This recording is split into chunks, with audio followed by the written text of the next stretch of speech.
JJ, because that's the the opener. weird. Because what is this? What is that new card in the center, Crypt? Is that something called Fire Elemental? It's You use that to basically hit face for 3 damage. you take face shaman, you add like 2 fire elementals and a what is it called? Oh god, I forget. There's the totem dude.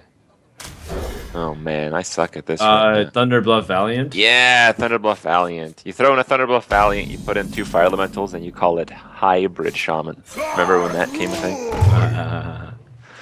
Yeah, just for a little bit. So. Mm-hmm. All right. Well, no direct turn 1. The coin is this is not the typical Shaman deck.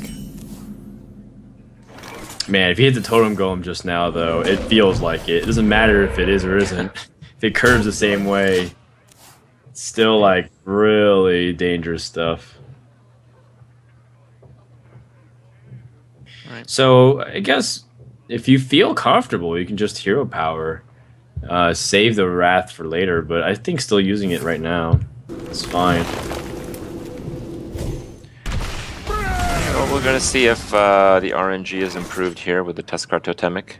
I think Mana Tide would be crazy here, as well as the well, Totem Golem is also pretty crazy. That is pretty crazy. The best possible scenario. Oof. It depends on what he draws, but both are very powerful ways to trade into it.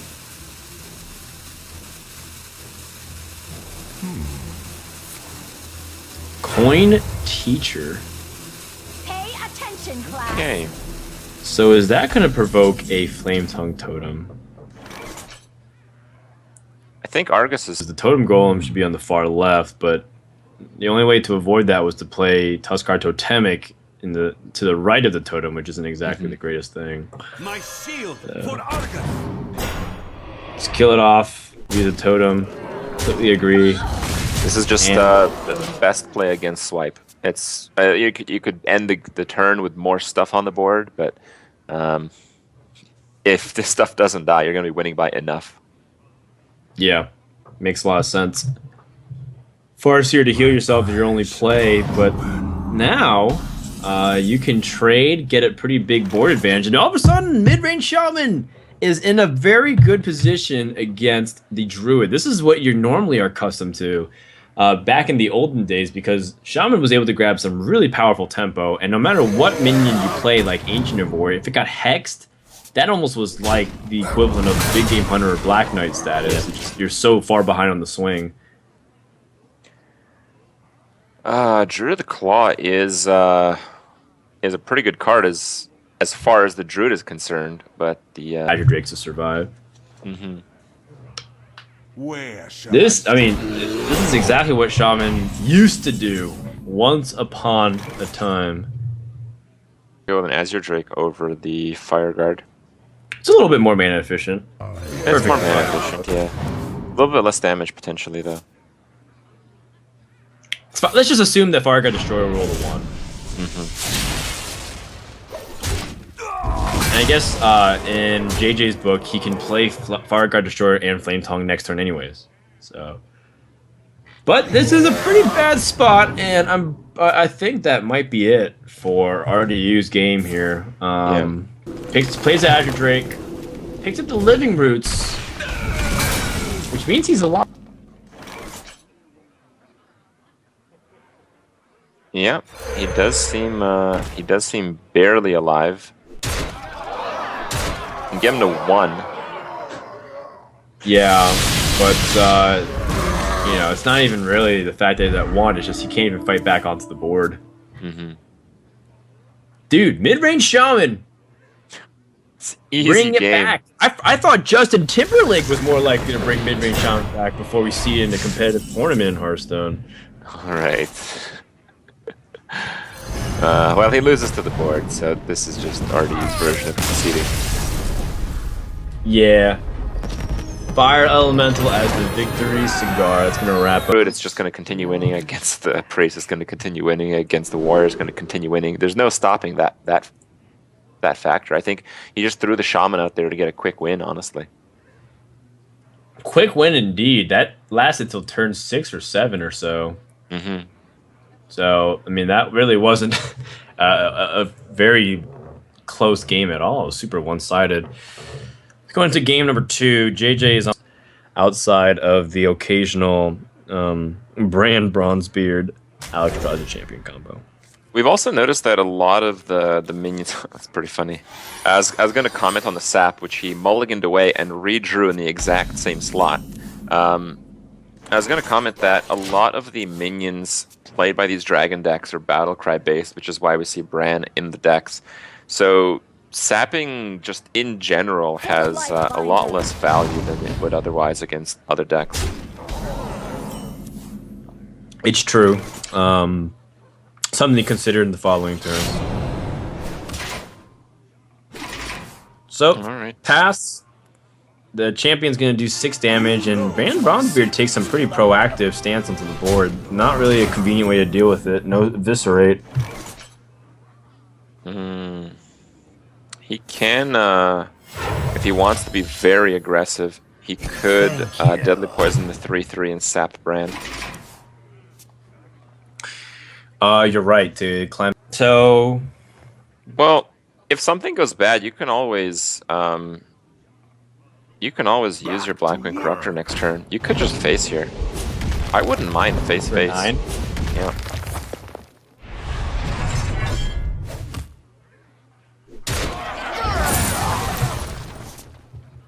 It does feel like giving the coin to the rogue on their turn is a little bit dangerous, but seems to be. So, if you can continue the card draws with the cycle stuff of Fan and Drake, you have an opportunity to, eventually drain the warrior out of resources.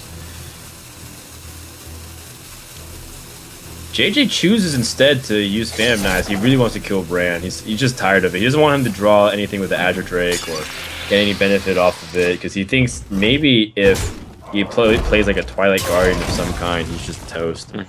Well, these are very good instincts. I mean, seeing both hands, that is the absolute best play he could have made. Yep.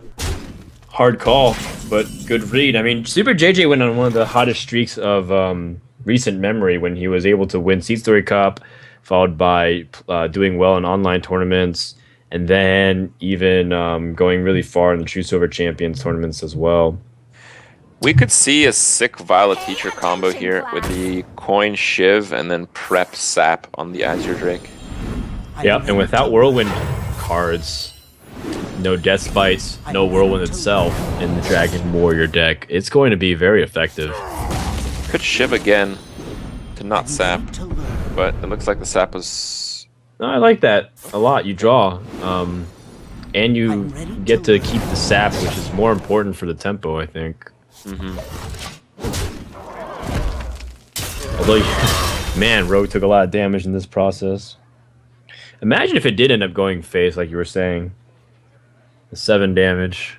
There is a kill on the Violet Teacher here. You might have been a little bit too, aggressive, and that Phantom Knives play with, the Violet Teacher follow-up has been super powerful for superJJ. Oh, there's Emperor. Malagos.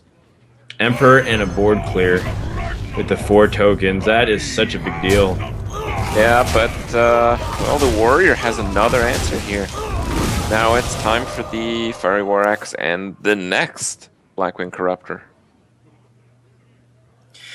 Right. But getting Malagos down for 8 is pretty good. Now you can almost combine it with any spell and get guaranteed value the moment you want to play it, assuming it drags out that long. Also, Harrison Jones lands on this weapon. You know that by now this is probably the only weapon in their deck, considering that they don't run Gore Howl or King's Defender. Or Ogre Warmaw.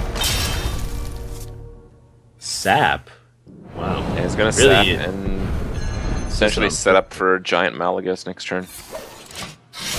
yeah. Malagos backstab again, a really good opportunity to grab the board. Well, let's see what is drawn here from RDU. Varian Wrenn, a card that's, again, G2's had some strokes of brilliance and also some cards that's whiffed. That's definitely been one of them. I wield the power. All right. Well, it looks to me like the Malagos preceding the Onyxia is going to be a bit too much. Well, he's gonna Oh, he play doesn't go for the 2 Drakes with the 4 backstab. Oh, but the that's also prep, very- that is perfect. Yeah. Oh my goodness. Super so he's got important not plus to attack 7. So the Blade Flare will do 8 damage? It actually kills Onyxia with all the whelps. Oh, this is gonna be hard to fight back on board, right? You already used 1 fan. Yeah, there's no question about it. I have no right, I'm reservations ready. against this play at My all. body is ready, Crip. Oh man, turbo wrecked. That's what it looks like, guys. Whenever someone says Tyrannosaurus Rex, this is what they're referring to. Yeah, that check mark was because of this play. They saw it in the future. Oh man. Oh Yeesh. my, this is completely over. Yeah, not even Barry and Rin can save you now. No. Oh, you mean he doesn't have... Okay, well, it is going to be a Druid Mirror here. I believe that BGH is on superJJ's side, and I believe there is no minion in the entire deck of RDU that can actually work off of that. I think that is strictly an unstealth jungle panther, as you put it. Yeah. I guess so. I'm trying to think if there's any possibility of some weird thing, but you're pretty much right. There's no way you can buff this attack, and there's no way you can pull a minion that's not from the deck or the game here. So, yeah, JJ's going to start a little bit slow. RDU has the coin and the innervate, but no minions to play. He's stuck hero powering as well. I have seen players on in some arena games innervate swipe face. I think that's a play to consider here. Do they work out well for them? No, it does not. What's their score usually by the end of that run? It usually doesn't hit up the integers. Just stops wherever they started. Yeah. Much. Yeah. The wild Wild growth's growth very pretty nice. good. Yeah, it starts off the curve. I mean, you see the 5/6 with the wrath with spell damage, and if you do get swiped yourself, which is certainly a possibility, it's being done on 5 mana, so it's an inefficient swipe. Makes a lot of sense here. Well, that's just going to provoke JJ to swipe right back and say, I'm not going to develop a minion. You know, you're just going to have to deal with... Prove to me that you can play another 5-mana minion, which... Well, he can. Be the case. It's a good draw. Second turn with Emperor. Yeah, and then that gives him a lot of firepower if he can continue to get another good series of draws. The cards that he reduces in cost is not the biggest deal, though. It's not like he's reducing a lot of spells to give him some good board tempo. I'm curious why the game is letting him end the turn without the rope flashing across the screen. Yeah, it's kind of a new feature. You are allowed to end the turn before the rope starts to burn. It's a recent patch, though. All right, well, Wrath is required there, but it basically forces RDU to skip his 5th turn. Very, very sad, really. You can't do much. Yeah, certainly. And, you know, the fact that you can commandly seize the board like this without a Black Knight in response, pretty tough. 2 Force of Natures and a Savage Roar. Not very pretty, and you just have to do whatever you can to start staying alive.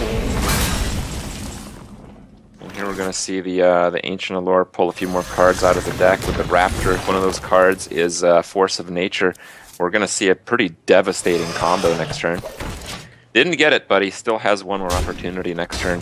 Would that be lethal? That would be 14, 20... That'd be 29. He has 29 damage with a Force of Nature top deck. Jeez. It's a lot. Now, RD has 39 health, but... Yeah. I mean, that's him. Maybe he feels like he'd rather spend his turn Savage Roaring anyways.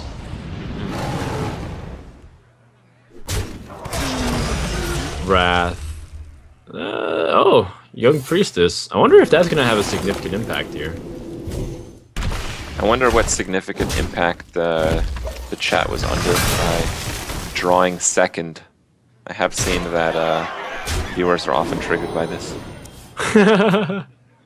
In some cases, it's just for them a sign of technical play or not. If it goes face, and that your opponent has no extra damage.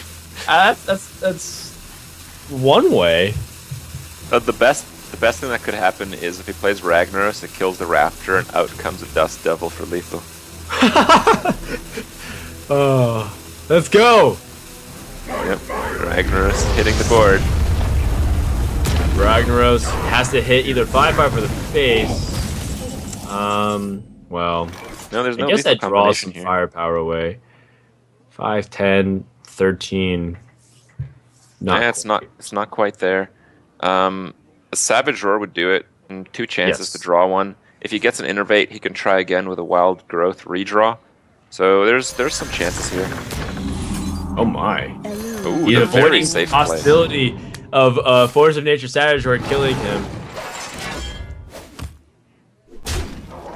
And now... Oh, very good play. I didn't even consider that. Very Yeah. good stuff from superJJ. That was really good. And now Swipe's not effective, and now you might use just But it is barely. going to be a 50-50 on Ragnaros to stay alive. It's Yes. given the 50-50 off Ragnaros, which obviously is never a given. The Fire Lord chooses his own way of doing things. Okay. Well, so far it hasn't gone exactly where he's wanted it to. Oh, it does! He hits the higher health one. Oh wait, hold on. That's it. That's no, lethal. That's gonna do it. Wrath and the hero power. That's 6 damage on the bear, and that's 8 face. That's 1 over lethal. superJJ is gonna sweep RDU, and RDU is gonna be the first player from G2 not to move on to the second stage. But still a very good showing, very impressive preparation from their team. Yeah, job well done overall to superJJ, another really underrated player by many people.